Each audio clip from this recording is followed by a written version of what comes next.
Mystery muffins. बारिश वाली हवेली की भूतनी। एक छोटे से गांव में एक पुरानी हवेली थी।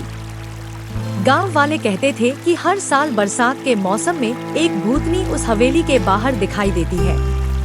उसका शरीर धूसर ग्रे रंग का था। आंखें लाल चमकती थी, लंबे सफेद बाल और पुरानी क्रीम रंग की फटी हुई साड़ी। उसे देखते ही लोग डरकर भाग जाते थे। गांव का एक लड़का था, आरव। उसे हमेशा लगता था कि इस भूतनी के पीछे कोई राज जरूर है। एक शाम तेज बारिश हो रही थी। आरव दूर खड़ा होकर हवेली को देखने लगा। तभी हवेली का दरवाजा खुला। भूतनी धीरे धीरे बाहर आई। वह किसी को ढूंढती हुई इधर-उधर देखने लगी।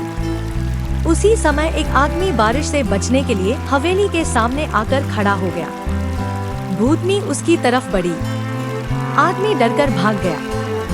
भूतनी वहीं रुक गई। अगले दिन भी यही हुआ, फिर तीसरे दिन भी। जिस भी इंसान ने बारिश में हवेली के सामने रुकने की कोशिश की, भूतनी उसके पीछे चलने लगी। सारा गांव डर गया। एक दिन आरव ने हिम्मत की। वह दिन के समय हवेली के सामने गया और जोर से बोला, अगर तुम बुरी नहीं हो तो मुझे सच बताओ। कुछ देर तक चारों तरफ शांति रही। फिर भूतनी धीरे धीरे उसके सामने आ गई। इस बार उसकी लाल आंखों में गुस्सा नहीं था। वह शांत आवाज में बोली, मैं किसी को डराना नहीं चाहती। आरव हैरान रह गया। उसने पूछा, फिर तुम सबके पीछे क्यों जाती हो?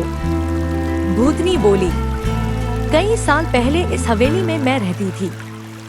बरसात में लोग यहाँ रुकते थे, लेकिन इस हवेली में एक बुरी शक्ति रहती है जो लालच और झूठ बोलने वालों को अपने पास खींच लेती है।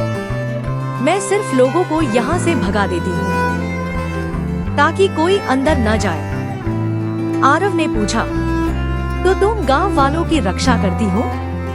भूतनी मुस्कुराई, हाँ, लेकिन लोग मेरे रूप को देखकर मुझसे डर जाते हैं। अगले दिन आरव ने पूरे गांव को यह बात बताई। शुरू में किसी ने विश्वास नहीं किया, लेकिन धीरे धीरे सबने देखा कि भूतनी कभी किसी को नुकसान नहीं पहुंचाती। वह बस हवेली के पास आने वालों को दूर भगा देती है। उस दिन के बाद गांव वाले उससे डरना छोड़ गए। हर बरसात में वे दूर से ही हवेली की तरफ हाथ जोड़कर धन्यवाद कहते। और भूतनी हर साल चुपचाप गांव की रक्षा करती रही। सीख: किसी का चेहरा देखकर उसके बारे में फैसला नहीं करना चाहिए।